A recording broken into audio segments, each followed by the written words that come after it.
fucking stressed at it. I thought there's just one level I just can't do. I was getting into the groove.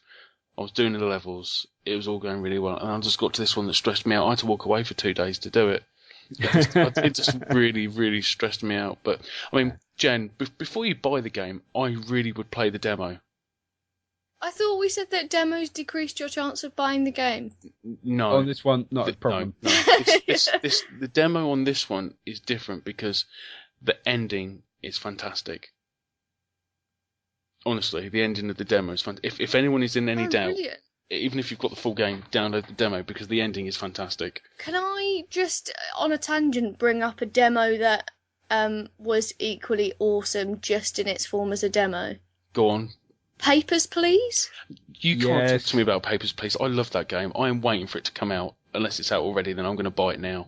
No, it's still in beta. That shook me, that demo. It's good, isn't it? It's I mean, when you want to... You wouldn't think that... At the age, well, I'm 30, and I wouldn't think at the age of 30 that I'd enjoy sitting at my desk playing Passport Controller on a...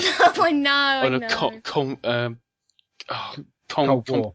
No, communist Cold War state where my family's under threat if I don't work quick enough, or I've got to choose between heating and food and medicine and shit like that. And yeah. I mean, I played the beta several times. I mean, blimey. I mean, I mentioned it right at the end of E2, didn't I, Jen? If you remember.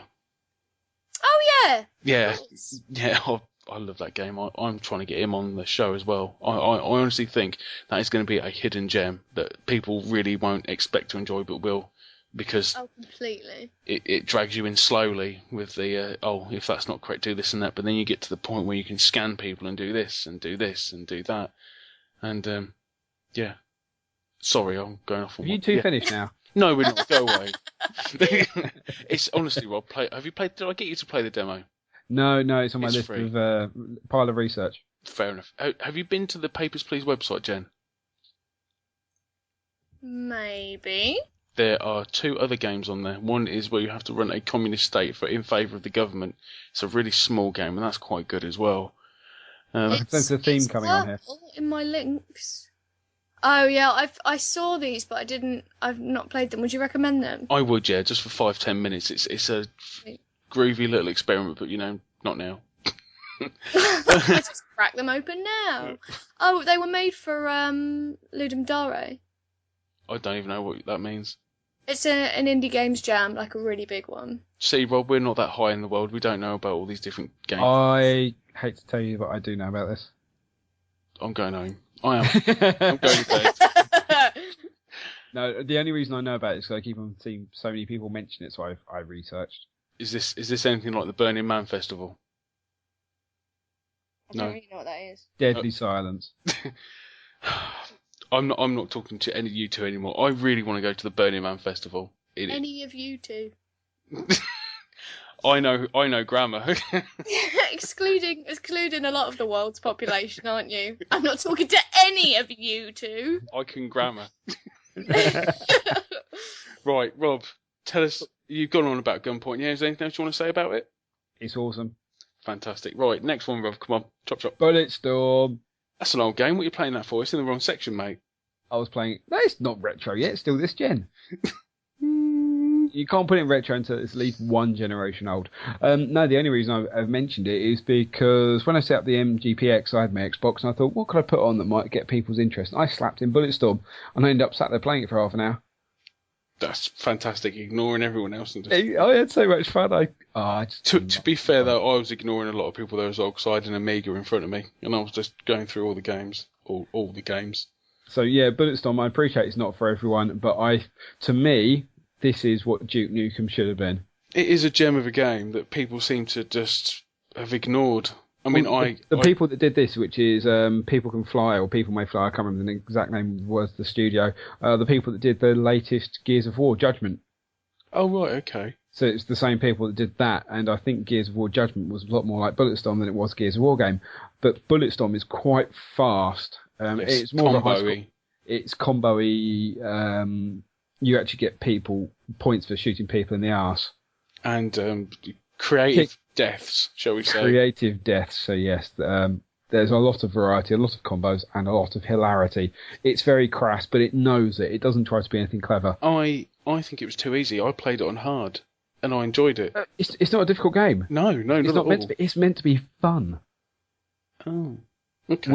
Which brings me on to my next and last game that I played, which I played a lot of over this weekend.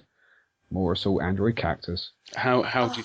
Yeah, well, we all know it's fantastic. Anyone who thinks otherwise is a moron and doesn't deserve to be on a podcast. I have or yet to. anything. The only person I know that hasn't immediately loved this was He Who Shall Not Be Named, and that's purely because he's not a big fan of games with guns in. That's fair enough then. But that's his personal thing. But everyone else I know who's seen this thinks it's awesome. What I like about it, because I'm usually not a fan of games with guns in, and specifically top-down shooters, but it's so accessible. A twin stick shooter. It's a classic twin stick shooter, but it's done very, very well. It's just beautifully done. It's not easy, No, it But isn't. it's fun. Not in single player. It's not easy. it's very accessible. I've yet to Exactly. see how multiplayer will pan out. Shall we say? Especially for way Multiplayer is fun, Hmm. but there's a lot going on. There's a lot going on in single player. Yeah, so I think they've got a few bugs to iron out in multiplayer. The screen expansion doesn't work quite well enough yet, so if you go in opposite directions, you stop being able to see. Oh, okay. Okay, we've not really pushed the limits on this because we've not been asked to beta test it. We've just been asked to say, here's a build, what do you think? Well, You've loved it. to be fair, Rob, we've not actually managed to play it yet. We would have This is probably true. figured that one out if we'd actually managed to play it. But yeah, I saw it, Android Cactus people. If it's on Greenlight, isn't it? I'm sure it is. No, still... hang on a sec, I am actually on Greenlight at the moment because I've been looking at bits and pieces. No way. But I do know that they were down at PAX Australia this week. It is on Greenlight. Ah, well, there Right. you go. Everyone needs to go and vote for this game because it's epic, and the multiplayer is going to be bananas when it finally happens. Talking of Greenlight, Jen, Yeah. you've played Richard and Alice, haven't you? Yeah. What did you think? You know what I thought about Richard and But Alice. but for those who don't, It's so good. It makes me want to cry and stab myself because of the sheer... because of how good it is. Just as a little name dropping thing, Ashton, 1/3 of Owl Cave, who made Richard and Alice, they've got 2 upcoming projects They have, yes. Location services. and one that's only just been named. Oh, go on. Are you allowed to say? I don't know. I won't because I don't know whether I'm allowed to. That's That's best fair just in enough. case. Yeah, no, that's fair enough then. But they're going to be showcasing them very, very soon. Okay, fantastic. The unnamed one is coming out before Location Services. Fantastic. Now, Sorry, carry on. that's all right. For those who haven't got a running order in front of them, normally it's seen that I've been taken off it. Now, I'm just going to try and keep this show nice and short because, a 3-hour show is a bit unacceptable. I started this podcast with the idea of keeping it to an hour and a half, hour 45, maybe 2, but not 3 hours. No. So I'm going to cut myself out. Now, on to rose tinted glasses. Again, Rob, I'm going to leave you out because wrestling games, mate, come on. Oh no, this is purely because of Wolster. Right. He put a wrestling game out in front of me, WWE. It was poo. Of course it is. They're good for teenage boys. And that's the last time I played it when I was probably about 12. This was meant to be The Rock versus someone else I didn't even know who the hell it was. I couldn't even recognise the sprites. Did you pick up a chair and hit someone with it? At some point, a third person ran in that was computer controlled and started beating up Wolster for no apparent reason. That's fantastic. Now, I have no idea what was going on. We could get a draw.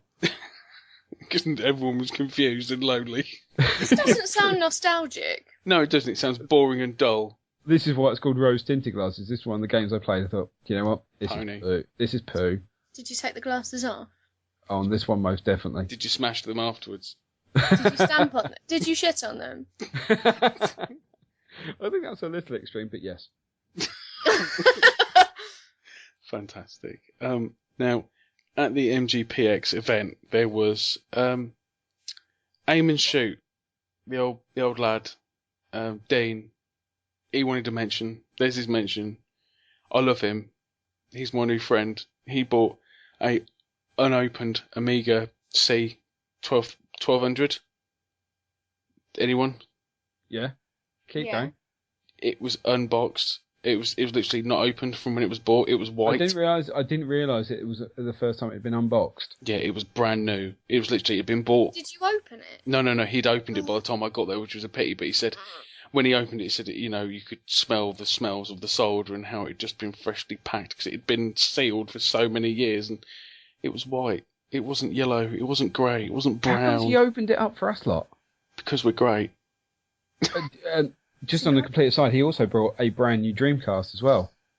Oh, I don't know. I don't care about that. You know the Dreamcast that was sat there Yeah. and they were playing the virtual tennis? Yeah. Kev went home with that. How? Why? He gave it to Kev. He said, I've got 3, you can have this one. I want the Amiga.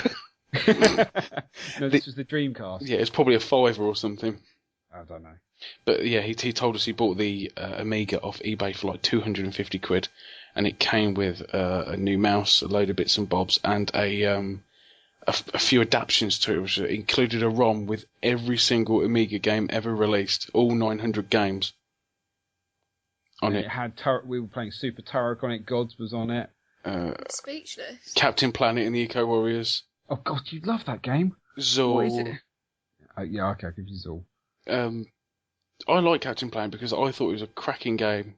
It was, when tying games actually were good, but then again, it's a case of rose-tinted glasses, isn't it? That's the whole point of this, isn't it? I was thinking the other day, did anyone play a game called Dan Dare, based on the actual original comic book? I played a game called Rick Dangerous. I asked you about Dan Dare and you come back with Rick Dangerous. It's like Rick Dangerous, isn't it? I don't remember. Someone out there's got to remember Rick Dangerous. It was a crap game. It wasn't a crap game. It was quite good, but it was a basic platformer where you shot a gun and put dynamite down and killed the locals. I think Dan Dare at the time was actually pretty good. I don't know what you're on about. Jen, do you know?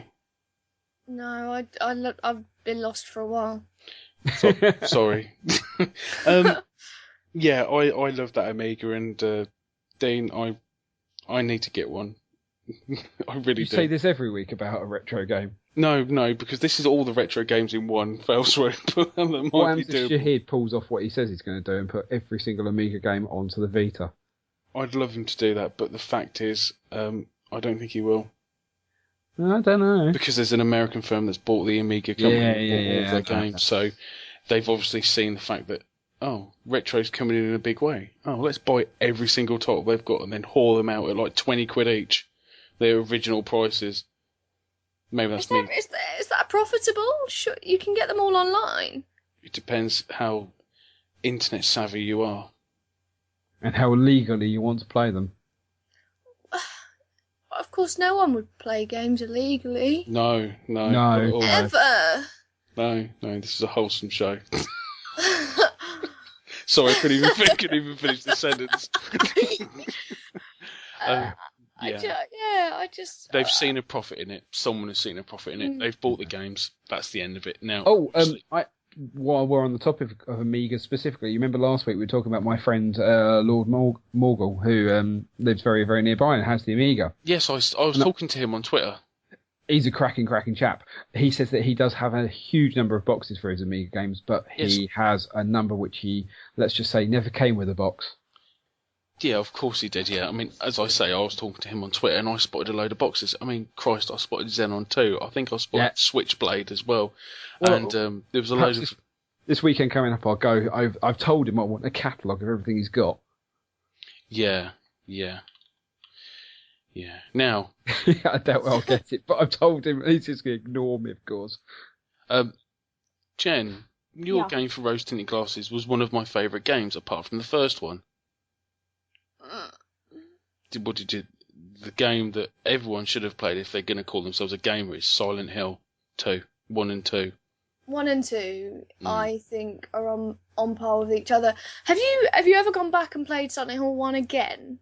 Not recently, no, but I mean, it's fucking impossible. It's because you just have to run and survive. That's all you can do. Well, no, it's not that the controls are just... It makes it unplayable. Like now, looking back on it. At the time, it was all we knew. But now my fingers don't my thumbs don't understand